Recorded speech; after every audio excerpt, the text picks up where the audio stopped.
There were things Marcus Hale did not carry. Regret was one of them. Sentiment was another.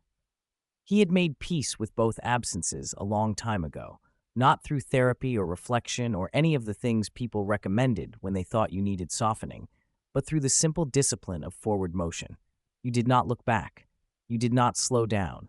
You kept moving, and the past stayed where you left it.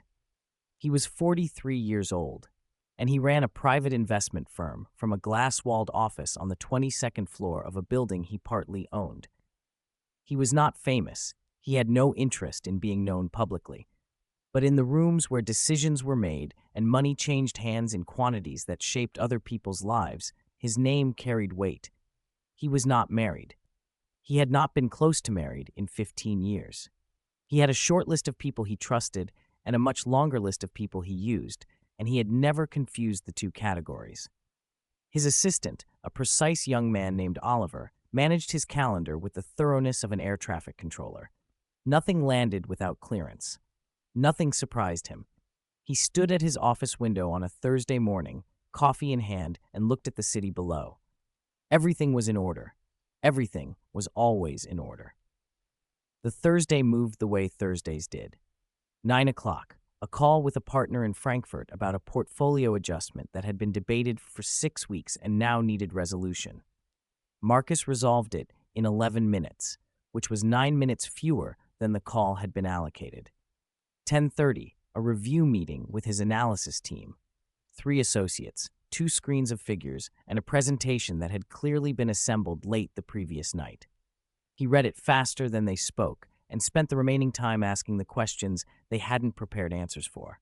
Not to humiliate, to sharpen. Lunch was at his desk, a sandwich Oliver ordered from a place 2 blocks away that Marcus had been eating from for 4 years. He read while he ate, market commentary, a legal brief, 2 emails from clients that required careful responses.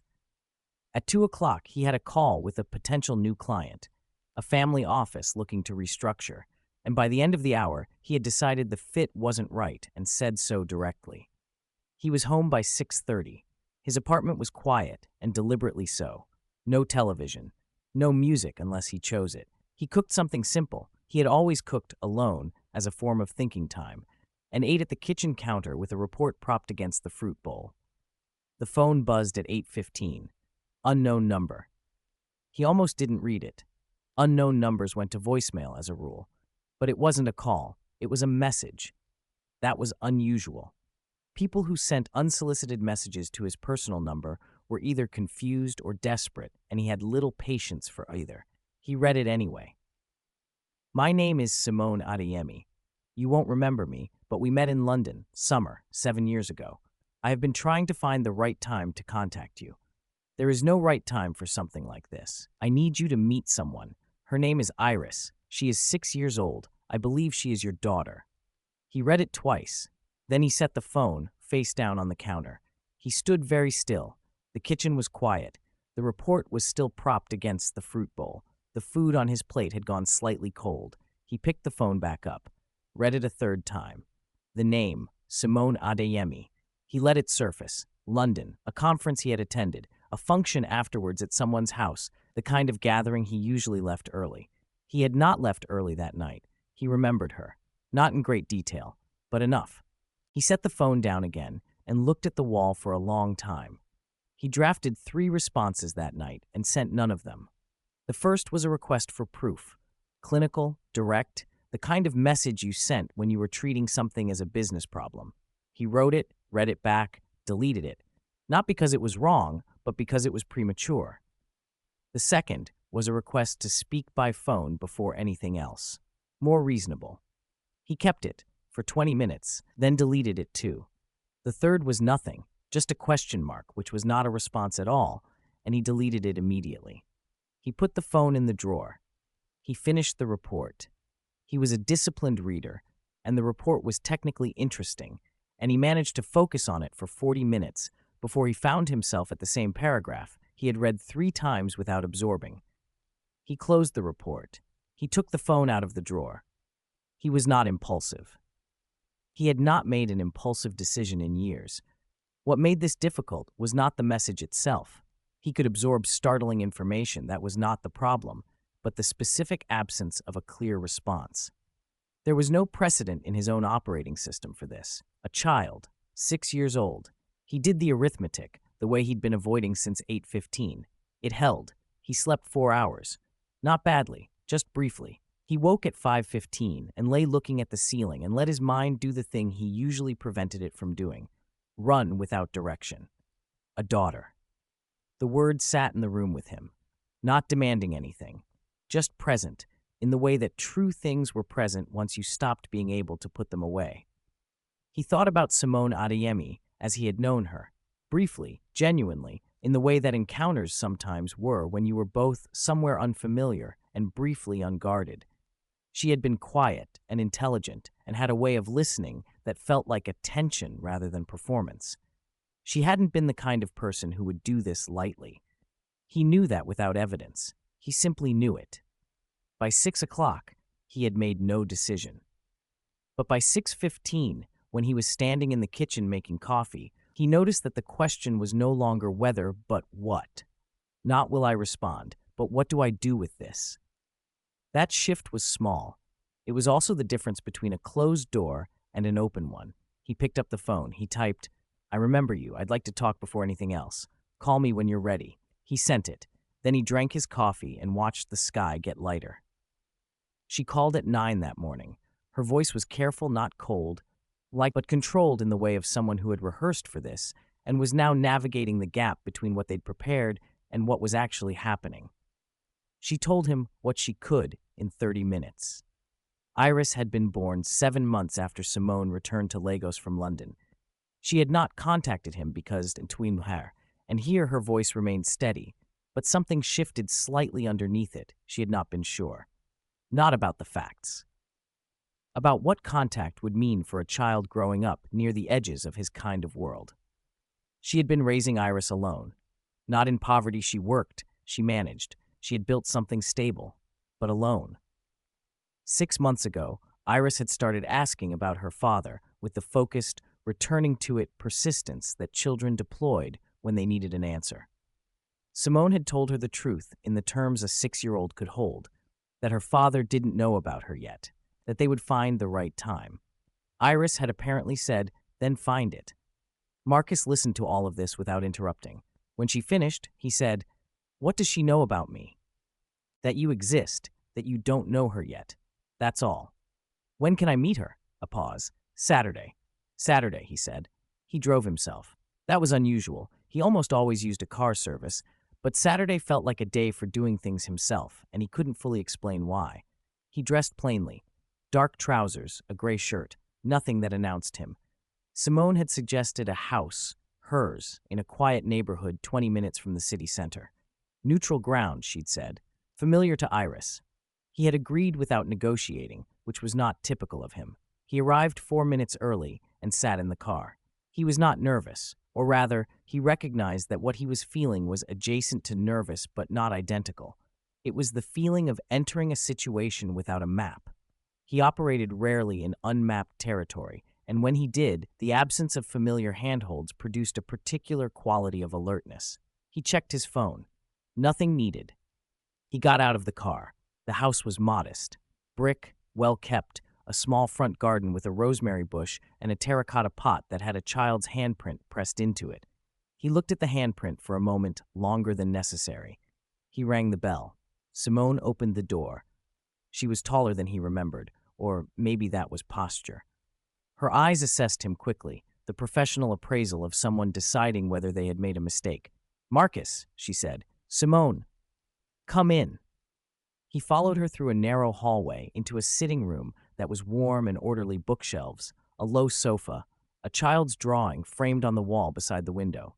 He didn't see Iris immediately. He looked at the drawing. Careful lines, the kind of deliberate marks a child made when they were concentrating hard. A house, a tree, and 2 figures, a tall woman and a smaller figure beside her, detailed faces. He was unexpectedly absorbed by it. "She'll be down in a minute," Simone said from behind him. She was reading. What does she read? A beat of surprise. At the moment, everything about the ocean, whales specifically. He filed that. He heard footsteps on the stairs, unhurried, measured. Iris came through the door. She was small. Of course she was small. She was 6. But the first impression was not smallness. It was composure. She was wearing a blue jumper, and her hair was pulled back, and she walked into the room like someone who had decided to enter it, not like someone who had been ushered in. She stopped a few feet from him. She looked at him, not up at him the way small children usually looked at tall adults, with that reflexive tilt and the open, undefended curiosity. She looked at him level, directly. He looked back. He couldn't name what he felt immediately. It was the kind of thing that didn't have an immediate name. It bypassed language and went somewhere older, somewhere below the part of him that was used to labeling and filing and moving forward. She had his eyes. Not in the way people said it loosely. He had his eyes. The specific shape of them, the depth of the dark, the slight heaviness at the outer corners. He had photographs of himself at 6, and he could not remember them right now. But he knew, with the certainty of a thing observed rather than concluded, that what he was looking at was a reflection from a long distance back. He also had her mother's mouth and her mother's posture and something entirely her own, a quality of stillness that was neither her mother's careful control nor his practiced distance, but something different. Something that seemed to come from inside, chosen rather than learned. "Hello," he said. She said nothing. She continued looking at him. He was not the kind of man who was made uncomfortable by silence. He had used silence as a tool his entire career, understood its weight and its utility. But this silence was different. This one was not his to manage. He waited. She studied him. The silence lasted longer than was comfortable. Simone had moved to the edge of the room, not leaving but giving them space. He was aware of her there, aware of her watching, aware that she was as attentive to this moment as anyone in it. Iris had not looked away. He tried again. "I hear you're interested in whales." She blinked once, considered whether this question deserved an answer. Then, "Blue whales. Not all whales. What's the difference? Blue whales are the biggest animals that have ever lived, even bigger than dinosaurs." She said this without pride, as a fact offered because it was accurate and he had asked. Most people don't know that. "I didn't know that," he said honestly. She looked at him for another moment. Then she crossed to the sofa and sat down, pulling one knee up, which was apparently her neutral position. She had a book on the cushion beside her, ocean-themed. He could see the cover. She didn't open it. She kept watching him, not with hostility, not with warmth, with the detached, patient attention of someone conducting an assessment they had been waiting some time to make. He sat in the armchair across from her. He did not know what to do with his hands, which was not an experience he had often. She didn't smile. He noticed this without knowing exactly when he'd started looking for it. At some point he had expected, not consciously, but somewhere underneath, the usual child response, the warming, the transition from guardedness to ease that children typically made when adults offered them attention and gentleness. Iris did not transition. She simply remained as she was, watching, evaluating, waiting for something he didn't know how to provide because he didn't know what she was waiting for. It was not anger. He was clear on that. Anger had a temperature, and this wasn't warm at all. It was something cooler and more complicated. "Are you going to ask me questions?" she said. "Would you like me to?" She considered this. "I have questions for you." "All right." A pause. She was deciding where to begin. "Did you know about me?" she said. Direct, undecorated, the kind of question an adult would circle around for 20 minutes before asking. He held her gaze. "No, I found out 4 days ago." She processed this. Something moved through her expression, not quite belief, not quite disbelief, more like the look of someone checking a fact against something they'd already suspected. "Mama said that," she said. "She was right." Iris looked at him a moment longer. Then she looked at the window. She still didn't smile. The room felt heavier than it should. He had been in rooms full of pressure before, negotiations that shaped the financial futures of thousands of people, conversations where everything said and unsaid had consequence. He knew how to inhabit those rooms. He knew how to be the stillest person in them. This was different. The pressure here was not external. It was not produced by stakes or strategy. It came from something inside. something he was going to have to look at whether he wanted to or not. He sat across from a 6-year-old girl and felt, for the first time in a very long time, genuinely out of his depth. Not because she was difficult. She wasn't difficult. She was precise, which was different. She asked what she meant to ask and waited for the truth, and she had some mechanism, internal and already well developed, for detecting when she was getting it. He thought about what he had been at 6. Not this. He had not been this composed or this clear. He had been a child who needed things from people who didn't have them to give, and he had learned, early and completely, to stop needing. He looked at Iris. She was looking at the window. He wondered if she had learned that too, and whether he was the reason. That thought landed in a place it didn't easily leave. Simone came back into the room. Not intrusively. She moved quietly, the way she'd always moved, tapped, and sat in the far chair with a cup of tea she'd evidently made while giving them space. She didn't speak immediately. She let the room be what it was. Marcus looked at her. 6 years. He tried to calculate what 6 years looked like when you were doing it alone. The 1,000 mornings and evenings and school days and sick nights and the question a child asked repeatedly until it was answered. He tried to calculate it and couldn't get close to the actual weight. "She's remarkable," he said quietly. Simone met his eyes. "I know." "The assessment thing," he paused. "That composure, where does that come from?" "From having questions she needed answers to," Simone said. "She decided a while ago that if she was going to meet you, she wanted to know what kind of person she was meeting.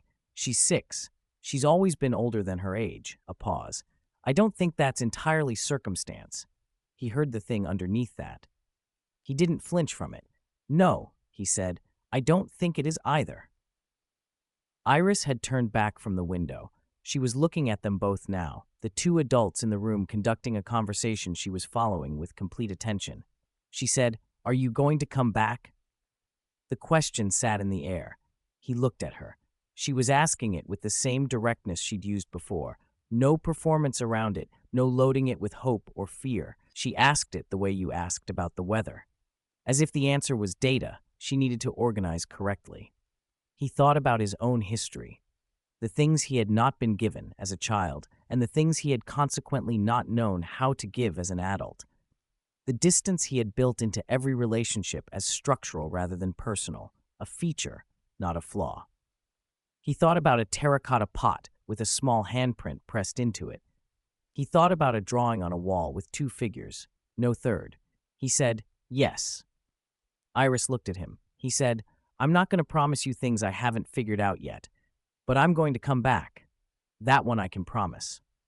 She studied him for a long moment. The assessment was still running. He could see it. Then she said, "My friend's dad came back once and then he didn't again. That won't be me." "How do I know?" It was the most honest question he had been asked in years. He sat with it the way it deserved. "You don't," he said. "Not yet. I'd have to show you." He stayed for 2 hours. Iris showed him the ocean book, not the whole thing, not performing. She opened it to a specific page about blue whale communication and explained, in terms she had clearly constructed from real understanding, how they spoke to each other across hundreds of miles of water. He listened the way he listened to everything, completely. He asked questions that were real questions, not the indulgent sounds adults made to encourage children. She noticed the difference. He could see her noticing. Towards the end, she went upstairs briefly. Simone moved to the chair closer to him. "She asked me last week," Simone said quietly, "if you would be someone she could trust." He was still. "What did you tell her?" "I told her I thought you would try." "You didn't tell her yes." "I didn't know yet," she said. "I still don't, completely." "I need you to understand something," Simone continued. "She has never had a reason to be certain of anything when it comes to you. Every conclusion she's drawn herself. The composure you see, she built that, not me." He absorbed this. "I walked away from London," he said. "You didn't know." "I didn't look back," he said. "That's different." Simone looked at him carefully. "Yes," she said. "It is." He drove home slowly. The city was doing its Saturday afternoon thing, people moving through it easily, the relaxed energy of a day without obligation. He usually found weekends efficient, good thinking time, time to get ahead of the week. He drove and thought about Iris, the assessment she'd been running on him, quiet, methodical, patient, the book on whale communication and the careful explanation she'd given, watching to see if he was listening. The question that had no soft edges, how do I know? He pulled over. He didn't usually do that. He didn't usually need to stop mid-drive. He sat on a quiet side street with the engine running and put both hands on the steering wheel and looked at nothing. He thought about himself at 6 years old. He had asked, in different ways, the same question Iris had asked. How do I know? He had asked it of people who hadn't answered well, or hadn't answered at all, and eventually he had stopped asking.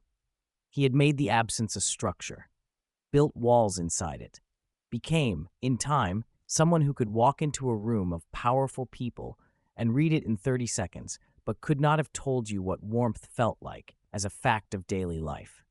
He had made that man deliberately, and his 6-year-old daughter had looked at that man across a sitting room and had not smiled. He knew on the drive home. Not the way knowledge came in meetings, clean, documented, arrived at through process. This came differently, from somewhere below the process. From the place that had been very quiet for most of his adult life and was currently making a great deal of noise. He had a daughter. He had a daughter who had built her own composure out of a question she'd been carrying for 6 years, and who had looked at him, not with need, not with anger, but with the careful, honest eyes of someone deciding, and had asked him a question he couldn't answer with anything but the truth. And he had told her the truth. And she had not yet decided if that was enough. The thing that was breaking open in him was not guilt exactly. It was more like recognition, the recognition of a pattern, the specific pattern of distance and forward motion and never looking back, applied to its logical conclusion. He had built a life designed to need no one, and the cost of that design was a child who had built the same thing from the other side. He sat with that until it finished arriving. Then he picked up his phone and sent Simone one message. "Can I see her again next Saturday?" She replied in 4 minutes. She already asked me the same question. He came back the following Saturday, and the Saturday after that. On the third visit, Iris showed him a project she was working on, a hand-drawn map of ocean migration routes, done in blue and green pencil on a large sheet of paper she'd taped to her bedroom floor. She had used a ruler for some of the lines and freehand for others, and she had written the names of the routes in very small, careful letters. He crouched on the floor beside her and looked at it. "This took a while," he said. 11 days. She pointed to the blue whale route. "This one is the longest. They go from the feeding grounds all the way to the breeding grounds and back, every year. That's thousands of miles." "Yes." She looked at the map. "But they always know the way." He was quiet. She said without looking up, "My teacher said animals always go back to where they came from." He didn't speak for a moment. "Is that what whales do?" he asked. "The ones that are left?" "Yes." She traced the route lightly with one finger. Then she looked up at him, and for the first time since the very first day, her expression shifted. Just slightly. Just at the edges. "I think people do too," she said, "if they figure out they were supposed to." He looked at her. His throat was tight. He didn't drive home immediately after that visit. He sat in Simone's front garden on the low brick step. She had offered him tea, and he'd asked instead if he could just sit for a moment. And he sat in the afternoon quiet, with his elbows on his knees and his hands hanging loose. The same posture, he realized distantly, as the man on the bench in the story he would never be able to tell anyone. What Iris had said was simple. She hadn't meant it as a revelation. She had been talking about whale migration, and the observation had emerged from the map as naturally as everything she said emerged from the inside out, but it had gone in somewhere very deep. He thought about his own father, a man who had been intermittently present and permanently disappointing, a man who had taught him, through accumulated absence, that the reliable thing was to rely on nothing. He had taken that lesson and refined it into a philosophy and called it self-sufficiency. He had not understood until approximately 20 minutes ago, sitting on a low brick step in a quiet neighborhood, that what he had built was a replica of the thing that had hurt him most. He pressed his fingers against his eyes. Not crying, just pressure. just the physical acknowledgement of something arriving that had needed to arrive for a very long time. Simone came out and sat beside him. She didn't say anything. She just sat. Things did not change overnight. He would be the first to say that. He was not a man who had dramatic conversions. The architecture of who he was didn't come down in a day. What changed was more like the beginning of different decisions. Small ones, consistently made. He came back every Saturday, then sometimes midweek. A call with Iris about whales or whatever else had absorbed her attention that week. She had moved from blue whales to the deep ocean. She narrated things she had read with the careful authority of someone who took facts seriously. He listened every time, every single time. He reorganized parts of his calendar in ways Oliver noted but did not ask about. He called his accountant and set something in motion, a trust, straightforward, structured for Iris's future. He told Simone about it without announcement, as information. She was quiet for a moment and then said thank you in the way of someone who had been carrying a weight alone for a long time and had just felt it shift slightly. 3 months in, Iris gave him a copy of the ocean migration map. She had redrawn it, cleaner lines, neater letters, and had rolled it carefully and tied it with a piece of string. He put it on the wall of his office, the first personal thing in that room in 11 years. He had not asked her to do it. She had simply known it was where it should go, and she had smiled, briefly, small, real, when she handed it to him. For the first time,